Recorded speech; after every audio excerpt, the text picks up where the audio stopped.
Hello, and welcome to Small Biz Catalyst. This show is for entrepreneurs who want to consistently make a growing six-figure salary from their business. I've empowered over 20,000 students and entrepreneurs through financial leadership workshops, training, and courses. Every week, we delve into innovative strategies, success stories, and actionable insights to empower small business owners as catalysts of economic resilience. Whether you're interested in community development, economic policy, or entrepreneurship, this podcast is for you. Let's dive into today's topic.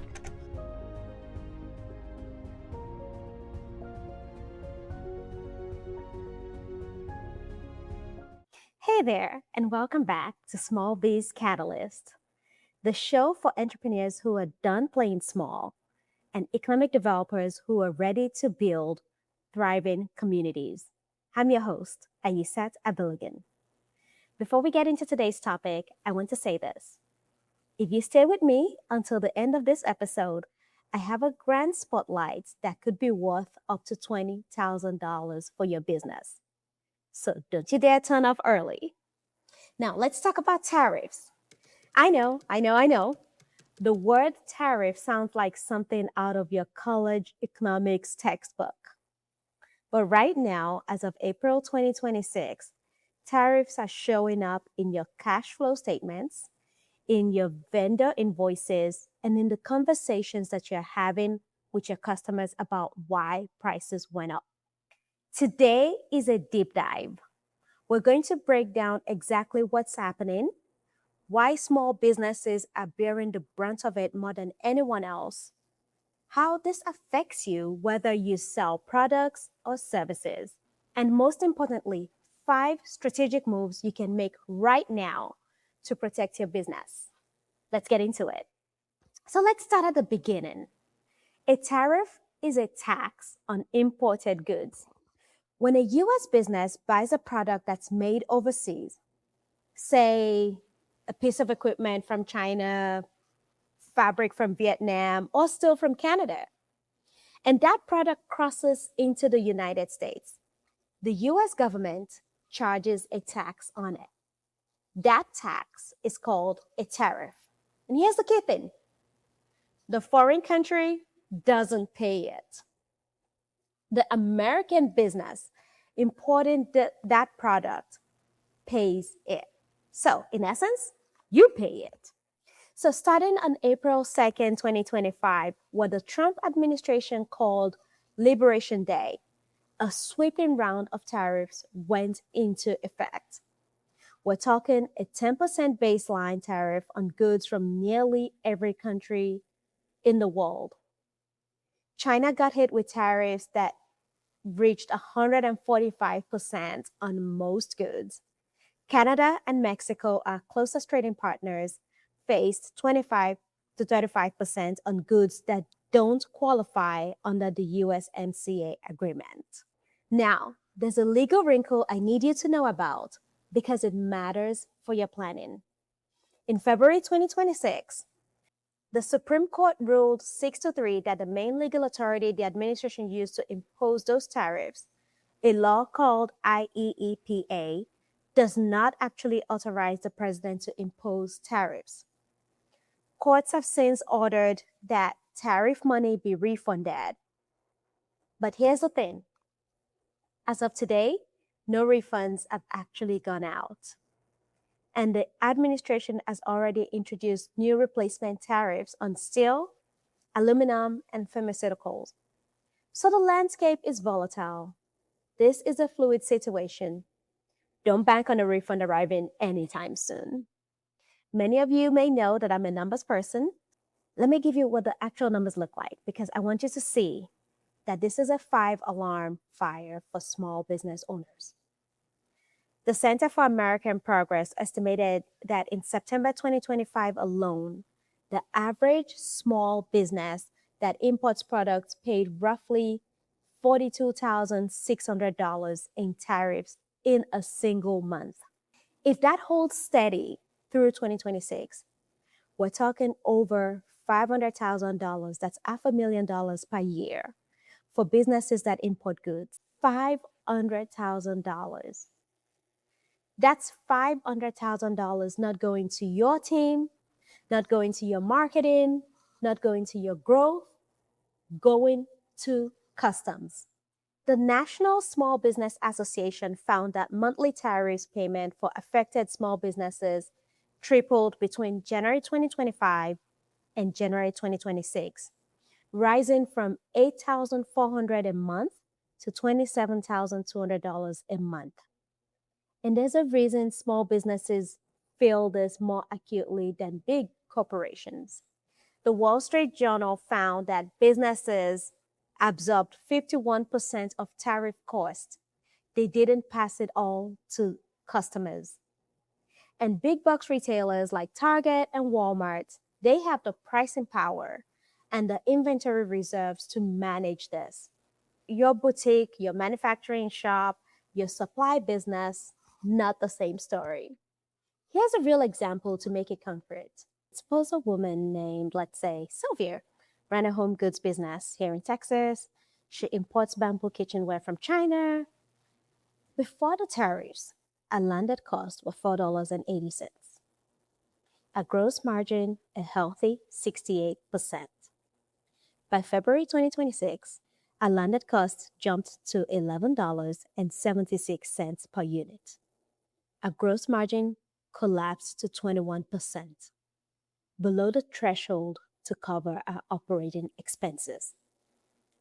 That is the story of thousands of small businesses right now. Now, I know you're thinking, Ayisat, I run a service business. I am a consultant. I'm a coach, a marketer, an accountant. I don't import anything. Why does this affect me? Great question. Here are 3 ways tariffs hit service businesses. 1, your client is struggling. If you serve product-based businesses, retailers, manufacturers, food companies, their margins are squeezed. That means they may delay projects, renegotiate your rates, or disappear altogether. Their pain is your pipeline problem. 2, your own operating costs are rising. Your rent, your equipment, your technology, all of it as supply chain elements. Construction costs are up because steel and aluminum tariffs hit the building industry. Tech hardware is more expensive. Even custom materials your clients use in their offices affect what they spend with you. And 3, consumer spending is contracting. When consumers pay more for goods, and the typical American household is estimated to absorb about $4,000 more per year in tariff-related price increases. This means they have less discretionary income. That ripples into every sector, including services. So no matter what you sell, this is your issue too. All right, let's get to what you actually came for. Here are 5 strategic moves you can make right now, whether you're product-based or service-based, to protect your business and position yourself to thrive through this. Move number 1, audit your exposure. Know exactly where you're vulnerable. Pull your list of vendor invoices and highlight everything that's sourced internationally. What countries? What materials? If you're importing directly, ask your domestic vendors where they source. The tariff pain often travels 2 steps back in the supply chain before it shows up on your invoice.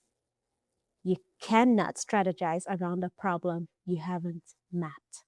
Move number 2, diversify your supply chain. Don't have one supplier or one country. The businesses that are navigating this best are the ones who spent 2024 and early 2025 building relationships with suppliers in multiple countries. If your supply chain runs entirely through China, you were in the highest risk category on the onset with 145% tariffs. Start identifying alternatives in countries with lower tariff rates. Many Latin and African countries are at 10% or at USMCA compliance. This takes time to build, but start today. Now, luckily, a lot of these tariffs have been revisited and a lot of them have come down.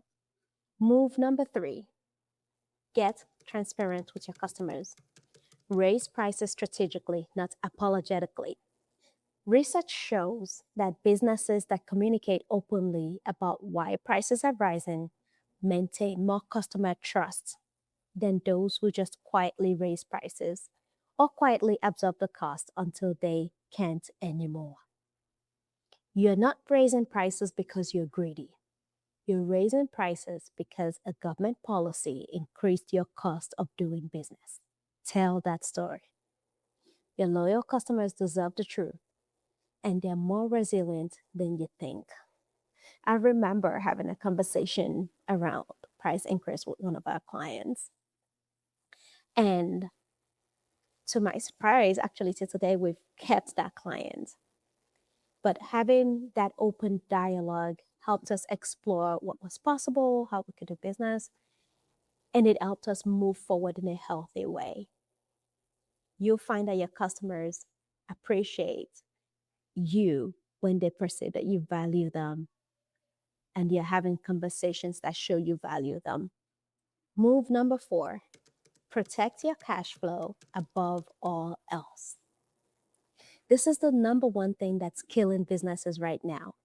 Tariffs must be paid to the US Customs before your goods are released, which means before any single unit is sold or any cost recovered, you have to make this payment. That's a cash flow gap of 60 to 120 days for most businesses. If you haven't already established a line of credit before you need it, build a cash reserve that covers at least 2 months of tariff exposure. Talk to your Economic Development Corporation about access to capital resources. That is exactly the kind of situation that exists to help you navigate. And if you'd like access to our capital resource partners, send us a note. We're happy to make the connections for you. Move number 5, find your people. Don't navigate this alone. Small businesses that join coalition, industry associations, and local chamber of commerce have a voice that solo businesses don't. The U.S. Chamber of Commerce has been actively lobbying for tariff exemptions for small businesses. Some states and cities are stepping up with local relief programs. By yourself, you're one business. In a coalition, you're a constituency. So, join your local chamber, your industry group, and let them amplify your voice. Here are the 5 moves recap. Audit your exposure, diversify your supply chain, get transparent with customers, protect your cash flow, find your people. Write this down, put them on a sticky note, act on one of them this week. And now, the moment I promised you at the top of the show. It's time for the Small Biz Catalyst Grant Minute, where I spotlight funding opportunities that can put real money back into your business. This week's grant spotlight is the Intuit, QuickBooks, and MailChimp Small Business Hero Program. Grant amount is $20,000 per winner. The deadline is May 15th, 2026, so move fast. Who can apply? U.S. business owners age 18 and above who demonstrate courage, perseverance, and integrity. There are 3 winners per quarter. Nominations are open. Anyone can nominate a business hero in their community. That means you can nominate a small business you believe in. That's $20,000 and the nominations are open, which means if you know a business owner who's been showing up with courage and grit through this tariff season, nominate them. And while you're at it, nominate us too. The deadline is May 15th, 2026. Don't sleep on this. And as always, for a full list of resources, grants, and tools to help your business, visit us at smallbizcatalyst.org/resources. Before I let you go, here's a Small Biz Catalyst challenge for this week. Pick one of those 5 moves we talked about and take a single action on it before the end of the week. Just one move, 1 week. That's how change starts. I'd love to hear how it goes. Come find me, reach out at smallbizcatalyst.org or tag us on social media. Your story might just be what another business owner needs to hear. And hey, if this episode gave you something useful, share it with a business owner in your network who might need it. That's how this community grows, and that's how we build a resilient economy together. I'm Ayisat Abilogun, and this is Small Biz Catalyst. And I'll see you next week. Until then, keep building your business. Your business is a catalyst for something bigger than you know.